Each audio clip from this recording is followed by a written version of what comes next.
사람을 말하다.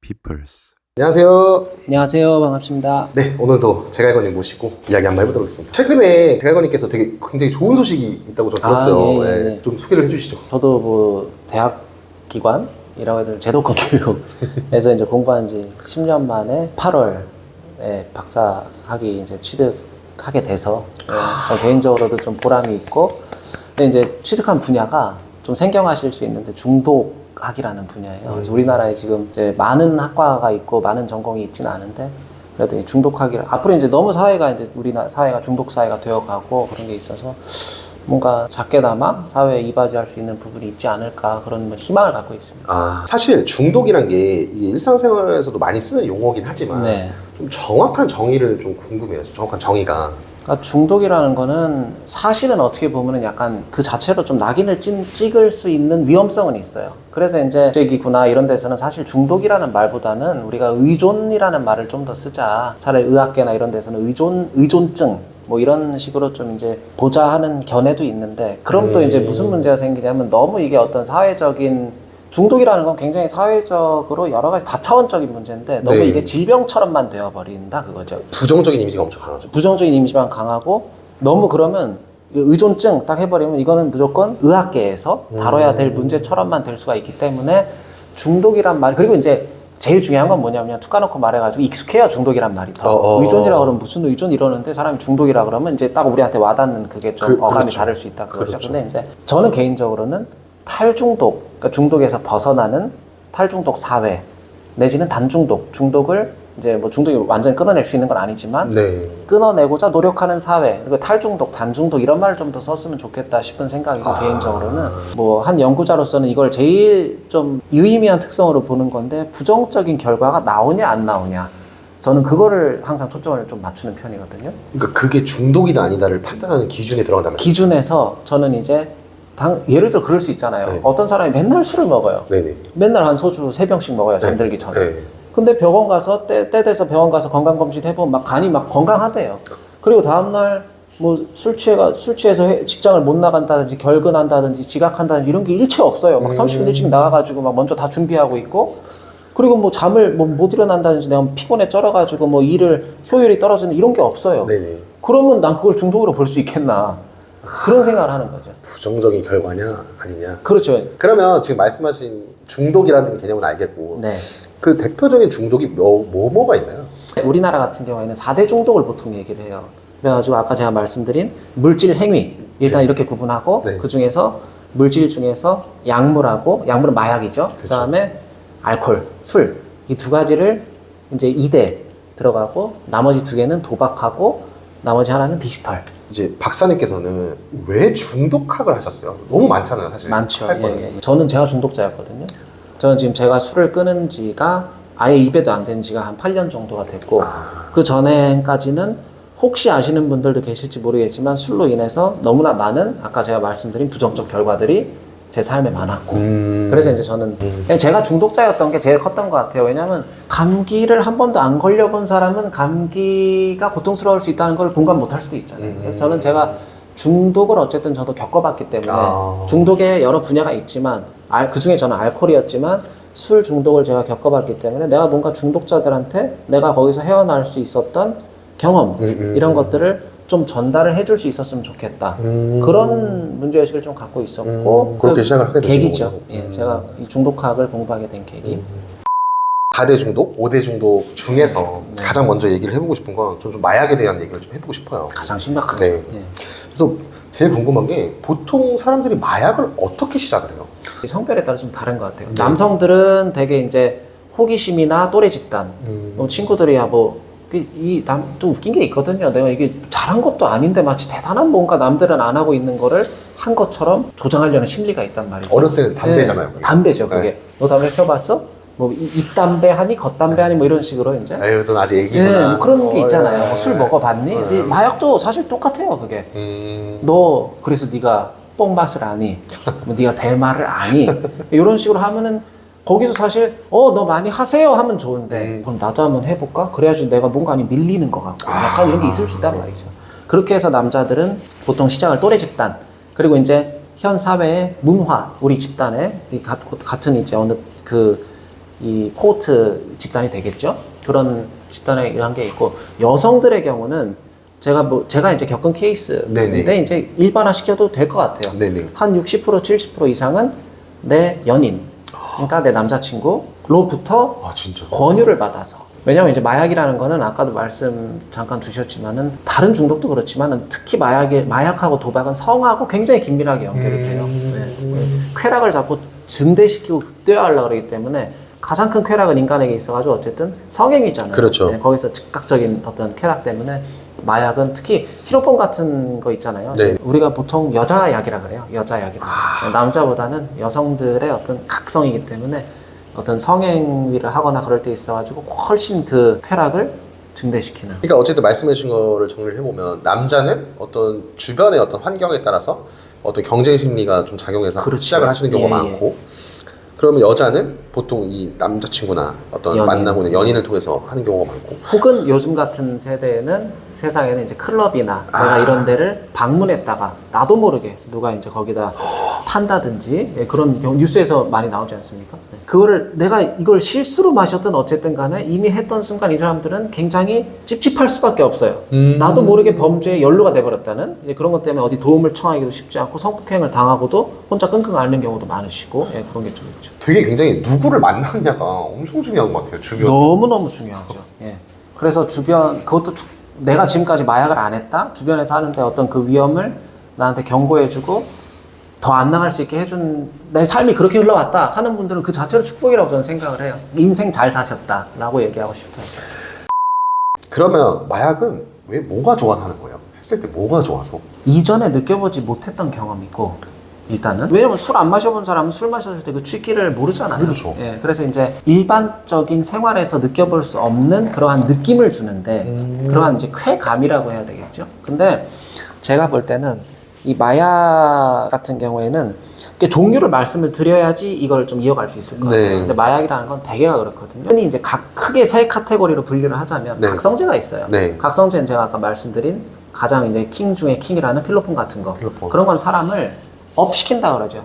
각성시키는 거예요. 근데 진정제라 그러는 거는 이제 다운 시킨다 그러죠. 네. 이제 진정될 수 있게. 네. 이게 다 중추신경에 작용하는 것들인데 중추신경을 자극하냐 아니면 좀 눌러주냐 그 차이인 건데 대체로 우리가 이제 술 먹으면 기분 업된다 그러잖아요. 네, 근데 맞아요. 술 같은 거, 알코올 같은 거는 보통 진정제예요, 사실 그거는. 근데 반대로 작용하네. 그 작용을 그래서 이제 작용이 조금 처음엔 업되죠, 술이. 처음엔 업되는데 결국 그거는 장기적으로는 진정시키는 거거든요. 그래서 나중에는 결국 대개의 사람들은 저처럼 술 먹으면 더 날뛰는 사람도 있지만 대개의 사람들은 이제 이 점점 에너지가 떨어지면서 뭐 정신을 잃는다든지. 전 자거든요. 그러니까 마지막에 결국 정신을 잃어요, 술이라는 거는. 그렇기 때문에 이제 술은 필로폰은 아무리 싸도 정신을 잃지 않아요. 진짜요? 필로폰은 더 말짱해지지. 예, 점점 더 말짱해지지. 그런 차이가 좀 있고 각성제가 있고 진정제가 있고 환각제가 있어요. 세 가지로 나뉘는구나. 보통. 근데 환각제라는 건 우리가 클럽에서 보통 클럽약이라고 하는 LSD 같은 거. 그건 처음 들어봐요. 이거는 우표 같은 걸로 해가지고 입에다 이렇게 혀에다 이렇게 붙이는 경우도 있고. 그다음에 요새는 이런 걸 분류하는 게 의미가 없어진 게 뭐냐면요. 세상이 좋아지고 사람들이 점점 똑똑해지고 기술이 발전하면서 소위 블렌딩을 해요. 이 커피도 원두 섞잖아요. 네, 맞아요. 그런 식으로 마약을 서로 시너지가 잘 나는 것들끼리 블렌딩을 해요. 합성마약. 합성마약. 네, 그래서 요새는 단순히 네가 이 사람이 진정제를 투약하는 사람이냐 아니면 뭐 각성 쪽이냐 이게 아니라 나중에 이제 어떻게 섞어가지고 내가 최대한의 효과를 낼 거냐 이걸 찾는 거기 때문에 점점 더 개입하기가 사실은 힘들어지고 있다. 그렇게 이게 좀 싸다면서요, 합성마약이. 합성이 이제 질이 떨어진다 그래야 되죠.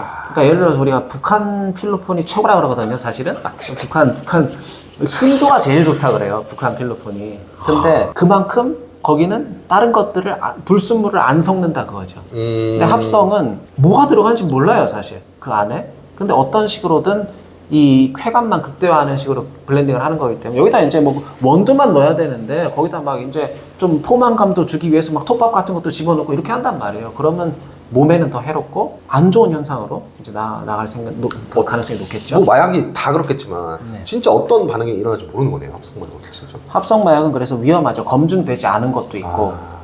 그리고 나도 모르는 어떤 마루타라 그러죠. 근데 내가 나도 모르는 어떤 실험체가 될 수도 있고. 왜냐하면 새로운 약을 풀기 전에 그거를 일정 지역이나 집단에서 실험을 하거든요. 네. 문제가 생기면 안 되기 때문에 그런 것도 있고. 마약도 종류가 아까 몇 개로 나눠진다고 네네네. 하셨잖아요. 좀 1위부터 5위까지 가장 위험한 거 5위부터 좀 말씀해 주실 수 있나요? 저는 이제 약물로 봤을 때는 첫 번째 킹부터 말씀드릴게요. 킹은 필로폰.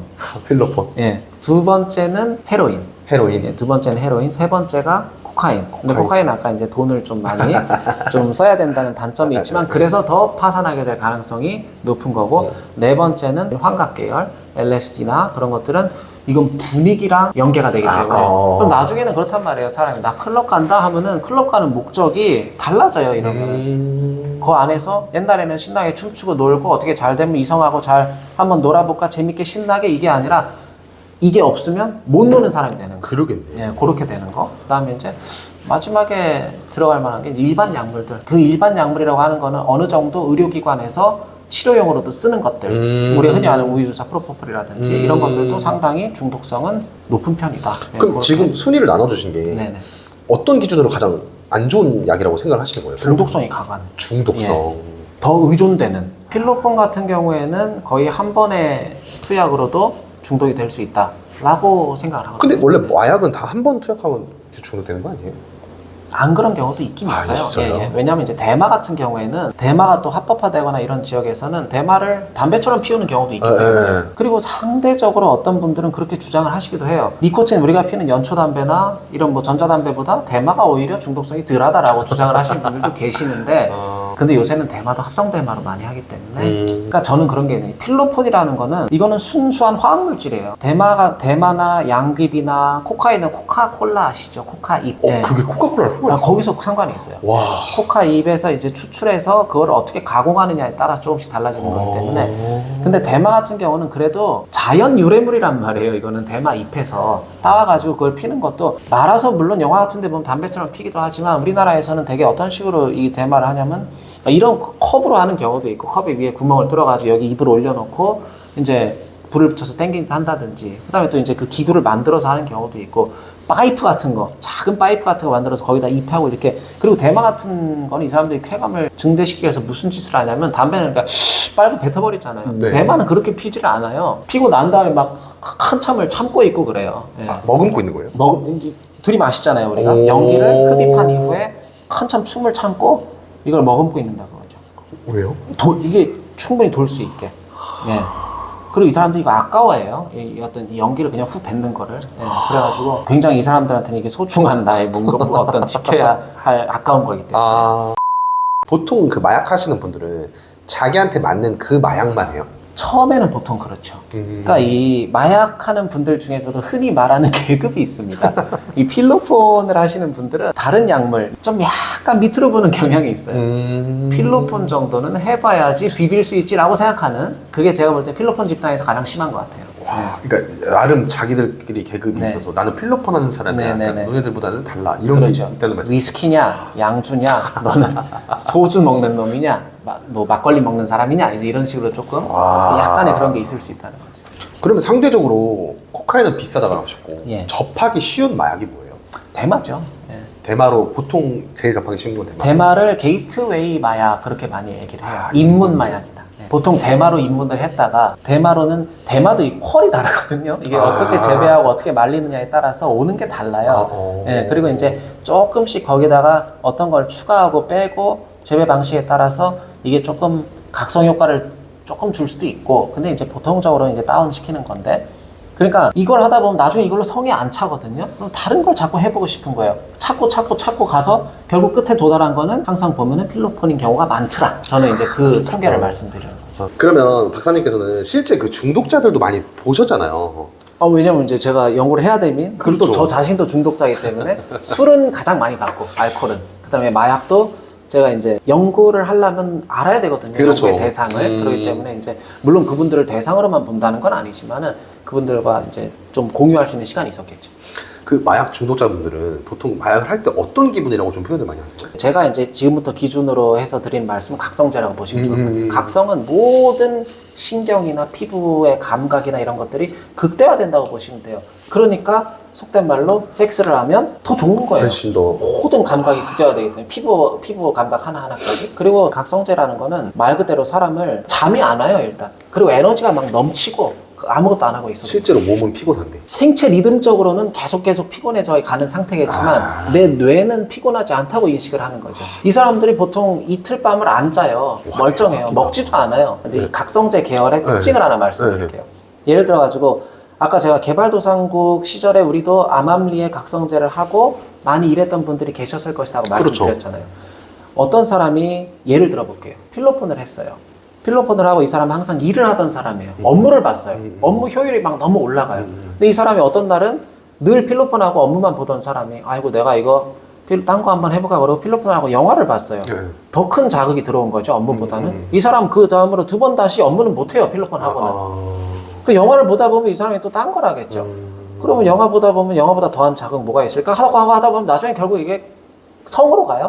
큰 쾌락이기 때문에. 그러다 나중에는 성도 이제 온갖 성으로 별짓을 다 해요. 뭔가 뭐 집단 난교를 한다든지 온갖 짓을 하다가 나중에는 성도 차질 않아요. 그러겠네. 왜냐면 계속해서 더한 쾌락을 추구하기 때문에. 그렇죠. 그 나중에는 혼자 해요, 이 사람들이 혼자. 자위요? 혼자 아니 자위가 아니라 혼자 방에서 혼자 주사 맞고 혼자 거기서 혼자 놀아요. 혼자. 예를 들어서 뭐 화장실 벽에 줄눈 같은 거 하나를 18시간에 걸쳐가지고 계속 진짜 때 하나 나오지 않을 정도로 닦는다든지 뭐 하나 꽂히면 그런 식으로 한단 말이에요. 그러다가 나중에는 죽어요. 그럴 것 같아요. 그러다가 결국 자살을 해요. 네. 그런 게 이제 이 각성제 계열의 좀 무서움인데 계속해서 더한 쾌락을 추구하게 만든다는 거죠. 그 마약 중독자들이 모임을 온다고 하셨잖아요. 네네. 그러면 다 마약을 끊고 싶어 하는 거예요? 마음은? 제가 볼 때 이 세상에 우리가 중독자라고 하는 사람들 있잖아요. 흔히 제 주변에도 보면 있잖아요. 뭔가에 중독된 사람들. 제 저거 중독자 같아. 할 때 그 당사자만큼 더 절실하게 끊고 싶은 사람은 없을 거예요. 제가 볼 때. 그래서 이 사람들이 여러 군데로 도움을 청하기 전에 이제 뭐 주변에서 이제 문제를 제기하기도 하고 근데 자기가 이제 여러 가지 수를 자기 나름 우리가 볼 때는 쟤 왜 계속 저렇게 살지 하지만 자기 나름대로는 계속 괴로워하면서 누구보다 끊고 싶어 하고 있을 거라는 거. 저는 그거 하나는 좀 자신 있게 얘기할 수 있는 것 같아요. 네. 부정적인 결과가 나오면 결국 그건 중독이다. 하나의 기준이 된다라고 말씀하셨는데 진짜 말도 안 되게 마약을 한 달에 한 번씩만 딱 자기 필요할 때만 딱 해요. 뭔가 그 예술이라든가 그게 긍정적인 효과로 나오면 그러니까 그게 실제로 있어요. 왜냐면 이제 저도 들은 얘기인데 이제 실제로 뭐 없는 얘기가 나오진 않았을 거예요. 학계에서 들은 얘기로는 이 아주 재벌들 그리고 아주 큰 사업을 운영하는 사람들이 걸리지 않을 만큼의 소량을 아주 안전한 방식으로 캡슐화한다든지 그 사람들은 그렇게 할 수 있는 재력과 능력이 있는 사람들이거든요. 그렇죠. 또 주변에 얼마 전에 의사도 부릴 수 있고 그렇죠. 소량의 이 섭취하기에 용이한 형태의 캡슐이라든지 이런 식으로 제작을 해가지고 영감을 얻기 위해서 이 약물이라는 거는 분명한 영감은 있어요. 예, 그래서 예술가들이 특히 이제 약물 같은 거를 이제 내 영감에 그걸로 활용하기도 하는데 그 정도의 어떤 전문가까지 다 달라붙어가지고 제조해가지고 또 정기적으로 검진해줘가면서까지 할 수 있는 능력이 아니다 하면은 대다수 사람들은 이걸 못 이기죠. 네. 여기 잡아먹힌다는 거죠. 그렇구나. 저는 사실 다음 질문이 그거였거든요. 마약을 한번 하고 나면 끊는 게 불가능한가요? 여쭤보려고 했는데 이미 대답이 나온 것 같아요. 쉽지 않은 것 같네요. 활용할 수는 있겠죠. 물질이기 때문에. 근데 그 활용을 간단치 않다는 거죠. 그게 쉽지 않다. 현실적으로. 그리고 특히 저희 같은 일반인들이 그거를 활용한다? 그거는 거의 불가능에 가깝다. 저는 그렇게 생각합니다. 우리는 중독자라 그러면 되게 이제 영화에서 봤던 그렇게 다 폐인이 되어 있는 모습을 좀 생각하기가 쉬운 것 같아요. 맞아요. 그리고 한번 뭐 특히 이제 마약이다. 그럼 우리 사회적으로 마약에 대해서 갖고 있는 우리가 이미지도 있기 때문에 저거는 이제 못 쓰게 돼버린 사람. 그렇죠. 그리고 막 온갖 범죄에 연루되어 있을 것 같고. 무조건. 네, 약간 그런 이미지가 있잖아요. 근데 제가 봤던 중독자분들은 너무너무 사실은 순수해요. 네, 그리고 밝아요, 사람들이. 약을 밟고자 노력을 하는 건지 아니면 이제 보통 이제 약을 하다가 안 하면 우울하고 아까 말씀하신 대로 공허하고 무력해지거든요. 그렇죠. 근데 밟고자 노력을 하는 사람들이에요. 그 이면에 근데 우리가 못 보는 게 있겠지만은 그랬을 때 제가 기억에 남는 분은 2년 정도를 끊었던 분도 있어요. 네, 마약을 다시 끊으세요. 안 한 분들도 있고 2년 정도를. 그러니까 끊었다는 거는 중단한 상태인 거죠. 이제 끊는다는 건 없어요. 중독에는 항상 일시 정지의 상태인데 다시 재발했을 때는 옆에서 이제 보는 입장에서는 너무너무 가슴이 애린 거죠. 아니 근데 솔직히 마약 같은 경우는 걸리면 감옥을 가잖아요. 우리나라는 그렇죠. 그렇죠. 가면은 뭐 6개월, 뭐 몇 개월 있는지 모르겠지만 6개월, 1년 정도 있다고 치면 네. 그 정도는 어쨌든 못 하잖아요. 못하죠. 예. 그럼 나왔는데 그게 또 생각이 날까요? 자, 근데 우리가 좀 간과하기 쉬운 네. 거는 감옥에 가면 마약을 못할 것이다 라고 생각하는 것도 사실은 굉장한 오산입니다. 그게. 예. 왜냐하면 저희가 일반적으로 같은 거 있죠. 네. 같은 것도 캡슐로 나오잖아요. 네. 그리고 우리가 반감기라 그러거든요. 네. 이 약이 몸에서 빠져나가는데 반감되는 그 기간도 있고 네. 흡수되는 것까지 계산을 해서 나와요. 캡슐이라는 거는. 그래서 그 제형을 만들어가지고 요 정도 크기로 해서 나온단 말이에요. 그래서 8시간에 걸쳐서 흡수가 되도록 이런 식으로 설계가 돼 있어요. 다 화학 물질 같은 거 자체가. 네네. 근데 예를 들어가지고 네. 가루로 빠요. 절구통에 그냥. 절구식으로 네. 빠요. 그래서 그거를 만약에 흡입을 하게 된다. 네. 그러면 일반적으로 우리가 캡슐을 물로 삼켜 먹었을 때하고는 다른 효과가 나타난다 그 말이에요. 예를 들어서 이 사람들이 감옥에 있으면 무슨 짓을 하냐면 밤에는 전부 이거 뭘로 갖다 빻는 소리예요. 시끄러워요. 아 진짜요? 합법적으로 받을 수 있는 약물들이 있어요. 감옥에서도. 그리고 이제 대개 이 사람들은 일반 교도소로 가기도 하지만 또 약물 중독자들을 위한 또 이런 방도 있고 치료감호소로 가는 경우도 있단 말이에요. 네, 그래서 일반적으로 나오는 거기서 접근 가능한 약 그걸 갖고 또 기상천외한 식으로 그거를 제조를 해요. 그 사람들은. 다 그런 건 아니겠지만 똑똑하네. 그런 케이스도 있어요. 똑똑한 사람도 굉장히 많아요. 네, 그래가지고 이 약물 중독이라는 거는 그러니까 이제 끊는다는 거는 관계 속에서 끊어가야지. 예, 그거를 뭐 단순히 약물만 끊게끔 하는 거는 뭐 감옥에 보내면 해결될 것이다 하는 건 전 굉장히 아니한 생각이라고 봐요. 아 그러네요. 실제로 그게 엄청 효과가 있거나 대부분은 다 나와서 다시 재발하시겠죠? 거의 대부분이 이제 그 과정을 몇 번은 거친다고 봐야죠. 한 번 감옥 갔다 와서 아, 나는 이제 다시는 안 해 하고 안 하는 경우는 쉽지 않다. 예.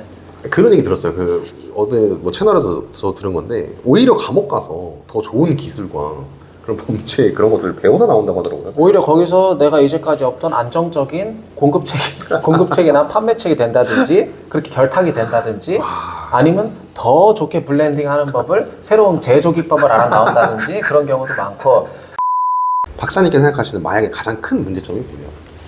마약은 일단 왜곡을 초래하는데 현실의 왜곡을 갖고 와요. 모든 중독이 마찬가지겠지만 일단 가장 아까 제가 말씀드린 입문 마약, 게이트웨이 마약, 대마 같은 것도 네. 일단 대마를 흡입을 하는 순간 시간의 왜곡이 생겨요. 그래서 이 예술가들이나 이런 사람들이 음악을 저희가 예를 들어서 어디 뭐 유튜브에서 스트리밍 해가지고 음악을 네. 듣는다. 이 음악의 재생 시간이 있잖아요. 그렇죠, 트랙에. 그렇죠. 뭐 한 3분 30초 되는 음악이다. 네, 네. 근데 내가 대마를 이빨에 흡입했다. 네. 그리고 이걸 듣는다. 3분 30초가 훨씬 많이 지난 것 같은데 체감상은 안 끝나고 있어요. 이 음악이. 와.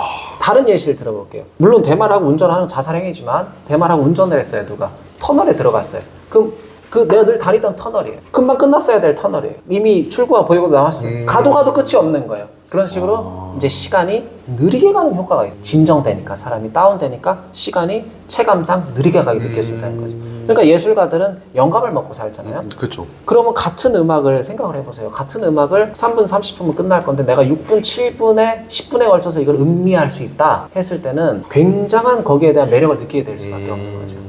그럼 대마가 요 정도면 필로폰은 어떻게 될까요? 완전 상상도 안 되네요. 그죠. 훨씬 네. 이제 몇백 배의 그런 어떤 각성 효과가 있잖아요. 그럼 필로폰 하는 사람들은 나중에 어떤 이 사람들이 왜곡된 생각을 갖냐면 세상을 완전히 뒤집어버려요, 이 사람들은. 어떻게 보면 정말 엉뚱한 생각까지 하냐면 우리가 보통 요새 평균 수명 100세라고 하잖아요. 네, 네. 필로폰을 안 하고 내가 건강하게 살았을 때 한 90살까지 살 수 있는데 네. 필로폰을 하면 시간이 느리게 가. 네. 예를 들어 그 사람들이 그렇게 생각할 수 있다는 네. 거죠. 느리게 가면 남들은 24시간 쓰는 걸 나는 체감상 한 50시간을 하루를 쓴다. 이러면 필로폰 계속 맞으면 사람 죽어요. 일찍 이 염산이에요. 염산이기 때문에 이걸 몸에 계속 주입하면 수명은 짧아진단 말이에요. 어쩔 수 없이. 그럼 나중에 이 사람들이 이걸 타협을 하고 감수를 해요.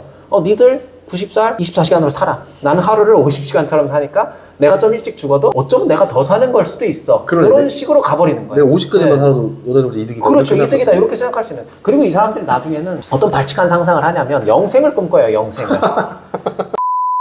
어떤 분들이 좀 마약에 잘 빠지세요? 성향이 따로 있나요?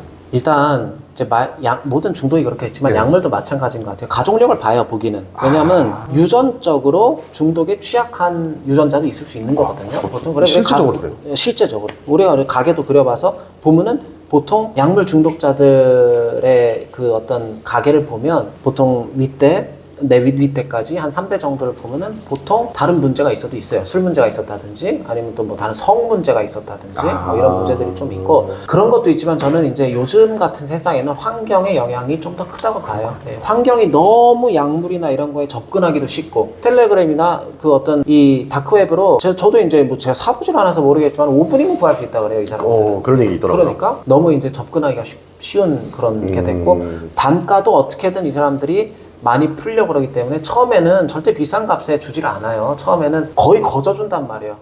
충분히 중독시킨 다음에 그 다음에 이제 나중에는 단가 올려도 이 사람들이 방법이 없어요. 사야 되니까. 예, 사야 될 수밖에 없기 때문에.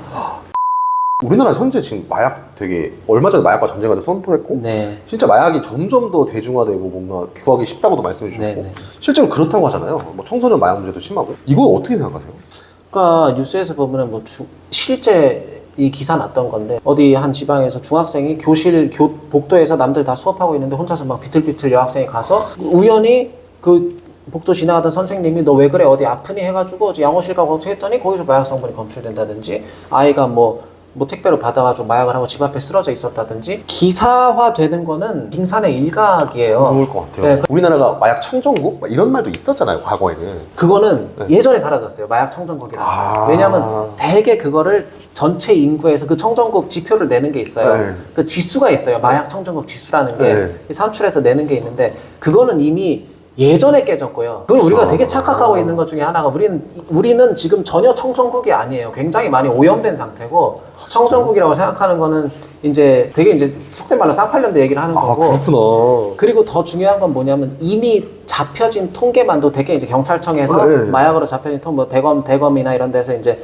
기소된 거 그런 걸로 판단하거든요. 그거는 경찰에 적발되고 기소된 것만 갖고 하는 거예요. 근데 마약이라는 거는 안 잡힌 건 얼마나 많을까요? 그럼 암수율이 보통 아무리 못 잡아도 10배를 잡는단 말이에요. 그렇죠. 우리나라에 지금 만약에 10만 명 정도가 뭐 그렇게 기소되고 경찰에 적발됐다 하면은 최소 저는 100만 명은 있다고 봐야 된다고 보는 게 암수율이 높기 때문에 이 약물이라는 특성 자체가 그 비싸지 않아요, 마약이? 비싸니까 이 사람들이 은행에서 대출도 받고 나중에는 처음에는 집에 있는 걸 팔아요. 내가 갖고 있는 거를 팔다가 나중에는 팔 게 없어지면은 이제 대출도 받고 아, 진짜요? 그 다음에 이제 신종으로 요새는 꼭 현물이 아니라 이제 뭐 계좌이체 그런 경우는 없어요. 되게 이제 뭐 코인으로 결제를 한다든지 그런 가상화폐로 결제를 한다든지 왜냐면 이게 추적이 안 돼야 돼요. 그렇죠. 그리고 이제 우리나라로 오는 이유 중에 하나도 그런 게 있을 수 있어요. 이제 만약에 내가 살고 있는 나라가 그런 것들이 추적당하기에 너무 용이하고 아니면 걸렸을 때 너무 세다. 이 법률이 뭐 싱가포르 같이 걸리면 뭐 사형을 당할 수도 있다. 싱가포르 사형이에요? 싱가포르는 사형을 당하는 케이스도 있고. 아, 진짜. 그러니까 그런 나라에 살고 있다면 얼마든지 우리나라로 와가지고 가까우니까 그럴 수 있겠네요. 예, 도피처가 될 수 있는 거고 우리나라에 들어오는 마약이 우리나라 뭐든지 고품질을 지향하잖아요. 되게 이제 마약. 뭐 라오스, 캄보디아의 국경 지방에서 그 밀림 있잖아요. 거기서 재배를 많이 한다 그러거든요. 만들고 안 보이니까 위성에서도 안 찍히고 골든 트라이앵글이라고 한번 들어보셨을 수도 있어요. 그 지역에서 많이 해서 그쪽 게 우리나라로 많이 들어와요. 예. 근데 거기 게 질이 좋아요 또. 아니 아까도 북한 게 네. 제일 좋다고 하셨잖아요. 뭐 북한은 그 기술력이 특화돼 있어요. 아마 그걸 갖다 팔 거예요. 예. 마약은 사실 비단 우리나라만의 문제는 아니잖아요. 아니죠. 미국 같은 경우도 마약과 전쟁을 선포한 지가 지금 50년이 넘은 걸로 알고 있고 전 세계적으로 마약과 전쟁을 선포한 나라들이 많은데 실제로 이 마약을 없애고 이긴 나라가 없는 것 같거든요. 제가 봤을 때. 예. 우리나라도 지금 그 순을 따라가고 있는 것 같은데. 그렇죠. 예. 이거를 정부 차원에서 좀 어떤 조치를 취하는 게 맞을까요? 자, 그러니까 일단은 우리가 병법에도 보면 항상 다 나오는 말이잖아요. 저걸 알아야지 이제 내가 위태롭지 않을 수가 있는 거잖아요. 인정을 해야 돼요, 먼저. 이길 수 없다는 걸 인정해야 돼. 이걸 자꾸 극복하고 이기려고 그러니까 지는 거예요, 계속. 이게 현실이에요. 마약을 뿌리째 뽑겠다? 그거는 이제 그것 좀 누가 문구를 만든지 모르겠는데 그만큼의 강한 의지를 갖고 있다고 표출하는 건 좋지만 불가능한 걸 자꾸 그렇게 선동해서는 안 되잖아요. 그러면 박사님은 안 된다고 생각하세요? 절대 안 되죠. 뿌리를 뽑을 수는 없어요. 절대란 말 잘 안 쓰는데 제가 아까 말씀드렸죠. 인류의 역사보다 긴 역사를 뿌리째 뽑아내겠다는 거는 그건 말이 안 되는 거고 그러면 어떻게 가야 되냐면 차라리 우리는 마약한테 이미 다 졌다는 걸 인정을 해야 돼요. 그리고 앞으로도 무슨 노력을 하고 의지로 이길 수 없다는 걸 인정을 해야 돼요. 그러면 여기서 문제는 그럼 어떻게 우리가 살아나갈 것인가? 살아남을 것인가? 했을 때는 그에 합당한 해결책을 제시해줘야 된다는 거죠. 그건 이제 제도나 정책적인 차원에서 해야 되는 건데 우리나라 같은 경우는 좀 아쉬운 거는 지금 특히 약물하고 관련돼서는 의료계 아니면 법적이겠죠. 거기서 이제 뭐 때려 잡아 넣는 거예요. 그냥 때려 잡아 넣고 의사한테 가서 진단 받아가지고 뭐 나오고 병원에 가둬놓고 이것밖에는 없단 말이에요. 이게 잘못됐다는 게 아니에요. 잘못하면 감옥 가야 돼요. 그러면 뭐 풀어주자? 그건 아니, 절대 이건 아니죠. 아니에요. 하면 감옥 보내야 돼요. 하면 병원 가서 치료받게 하고 가둬놔야 돼요. 그렇죠. 근데 이 두 가지만 갖고는 안 된다 그거죠. 이 두 가지로는 부족하다. 어. 그 외에 특히 약물은 하나로만 어떻게 되는 게 아니에요. 그러니까 의료도 좋고 사법적으로 이 조치를 취하는 것도 좋지만 제도나 정책적인 부분에 있어가지고도 이 이거 민생이거든요. 이거는. 그렇죠. 여러 가지 그런 것들도 따라와줘야 되고 전문가들이 다양한 거기서도 들어와야 된단 말이에요. 법조계, 의료계 말고도 또 이 돌봄의 영역도 있기 때문에 간호계도 들어와야 되고 그다음에 복지나 왜냐면 이 사람들 다 지금 일단 생활이 힘드니까 그렇죠. 나 먹고 살기가 힘든데 에이 약이나 또 하지 이렇게 되지 않도록 살아갈 수 있게끔 생활 유지 차원에서도 그런 이제 사회학이나 사회복지가 해야겠죠. 다 달라붙어서 해도 지금 될까 말까 한 거를 때려잡고 병원 집어넣어가지고 몇 달 가둬놓으면 된다 이렇게 가는 건 너무 많이 한 생각이에요. 다큐 요즘 이런 거 보면 네, 미국은 그 펜타닐이라는 합성 마약이 네, 엄청 네, 문제라고 네. 하더라고요. 예, 예. 근데 제가 보고 놀랬던 게 뭐냐면 길거리 사람들이 좀비처럼 굳어 있고 네. 그 자세로 막 몇 시간 동안 있고 예, 예. 엄청 많더라고요. 네. 근데 경찰이 있는데도 네. 방치를 하더라고요, 그래요? 자 그거는 어떻게 봐야 손쓸 수 되냐면요. 없는 거야 이제 거기. 거기는 우리나라 옛날에 우리나라도 이제 사창이 있었던 거 아시죠? 예, 몇 그럼요. 군데 예, 있었어요. 그럼요. 청량리라든지 또 용산 그쪽 뒤쪽으로도 그렇죠. 있었고. 근데 거기를 순찰차가 지나다녀요. 이거 그게 합법이 아니거든요. 그치. 근데 거기를 지나다녀요. 그거랑 비슷한 걸로 봐야 돼. 왜냐면 그렇게 되면은 거기 너무나 많은 게 얽혀 있다고 봐야 되는 거예요. 그냥 단순히 마약 거기 있는 거 뭐 덤프트럭 같은 거 몇 채 해가지고 다 실어가지고 병원에 다 수용할 데도 없고 그 사람들을. 그러니까 아까 말씀하신 대로 정확히는 손 쓸 수 없는 단계에 와버렸다. 그러니까 그래 정부 차원에서 그래 차라리 여기저기 돌아다니지 말고 거기 가서 거기서 그냥. 거기 가서 해 이렇게 된 거예요. 예. 아니, 우리나라도 이렇게 될까봐. 그런 지역이 안 생기리라고 우리가 낙관할 수 없다는 거죠. 이게 생각보다 되게 심각한 문제네요. 굉장히 심각한 사회적 문제죠. 저는 개인적인 굉장히 문제이기도 하죠. 소수의 국한된 문제라고 생각을 했어요. 맞아요. 많이 그렇게 생각하세요. 네. 일단 내 주위엔 없으니까. 그렇죠. 그리고 내가 모르는 거니까. 전혀 모르니까. 내가 안 해봤고. 네. 예. 그럼 저는 사실 이게 제일 궁금해요. 박사님이 보셨을 때 마약 중독자의 끝은 어떻게 되나요? 보통. 죽음이죠. 마약 중독자의 끝은 항상 죽음입니다. 어찌됐든 간에 지금 이 마약을 하고 계신 분들 이거 네. 보시면서 네. 이분들이 있을 거잖아요. 네. 어떻게 하면 좀 빠져나올 수 있을까요? 끊으려고 하지 마세요. 예. 끊으려고 하면 안 돼요. 반대로. 예, 끊으려고 하면은 죽을 때까지 못 끊습니다. 내가 이길 수 없다는 걸 인정하고 내 의지하고 노력으로 안 된다는 거 그거 인정하셔야 되고 그 다음에 그냥 그거 하나만 기억하시면 될 것 같아요. 현실을 살 것인가 아니면 이거 계속 우물안 개구리가 되어 가는 거예요. 예, 나만의 세상에 계속 갇혀갈 것인가. 그래서 제발 저는 이어주라고 말씀을 좀 드리고 싶어요. 그동안에 마약 때문에 끊긴 것들이 있을 거예요. 내 삶에서. 중독은 끊는 게 아니라 다시 맺어주는 거거든요. 그러니까 우리가 자꾸 끊으려고 그러니까 문제가 생기는 거예요. 끊고 뿌리째 뽑고 근절하고 이거를 완전히 박멸시키겠다 하니까 바퀴벌레 박멸시키려고 해가지고 박멸 안 되는 거거든요. 그러니까 똑같은 거니까 절대 끊으려고 하지 마시고 그 다음에 주변에 우리 있어요. 마약 퇴치운동본부라든지 그리고 의사들도 병원에 가서 저 사실 마약 해가지고 왔습니다. 그러면 그 윤리상 그거 신고하거나 그러지 못하게 돼 있어요. 마약하고 사람 죽였습니다. 그럼 모르겠는데 제가 그냥 단순히 마약했는데 고치고 싶습니다. 그러면 그거 갖다가 어느 기관도 마찬가지예요. 동네 상담 하다못해 무료로 상담하는데 가서라도 내가 어떻게 하면 좋을까요? 내가 잘 모르겠으면 자문을 구했을 때 절대 그걸로 경찰에 넘기거나 신고하거나 나 팔아넘긴 사람 없기 때문에 이 사람도 의심이 많거든요. 중독자들. 그럴 것 그러니까 그런 의심하지 마시고 도움을 요청해 주시길 바라고 나한테 마약 때문에 끊긴 것들이 분명히 있을 거예요. 관계가 됐든 뭐가 됐든 그런 것들을 하나라도 다시 연결해서 거기서 실마리를 좀 찾아보셨으면 좋겠습니다. 어찌됐든 충분히 그 늪에서 빠져나올 수 있다고 보시는 거죠? 그럼요. 약물에 대해서는 너무 위험하지만 그리고 낙관하기에 조금 제가 우려스러운 부분도 있지만 왜냐하면 얼마든지 빠져나올 수 있습니다. 그럼 한단 말이에요. 그런 것도 있지만 그렇죠. 어떻게든 관계를 유지하고 좋은 사람들과 인연이 닿고 좋은 모임과 좋은 환경이 주어지면 이것도 얼마든 극복 가능하다. 네, 그렇게 좀 정리했으면 좋겠습니다. 이걸 보시는 분들이 진짜 신락 같은 희망이라도 좀 얻으셨으면 좋겠어요. 네, 진짜. 약물 때문에 끊어졌던 거 하나하나 이어가시다 보면 어느 순간 빠져나오는 거지. 이게 그런 거란 말이에요. 이 가랑비에 옷 젖듯이 중독됐다가 아니 가랑비에 옷 젖듯이 중독이 됐는데 갑자기 건조기 돌아갔다 나오듯이 될 수는 없는 거예요. 그냥 이치가 그렇잖아요. 기억을 잃지 않는 이상. 그럼요. 기억을 잃지 않는 이상. 그러면 다시 가랑비에 옷이 젖었던 게 아주 작은 햇빛에 마르듯이 나온단 말이에요. 그러니까 한 번에 뭘 하려고 해서는 안 돼요. 그 말씀 꼭 감히 드리고 싶습니다. 알겠습니다.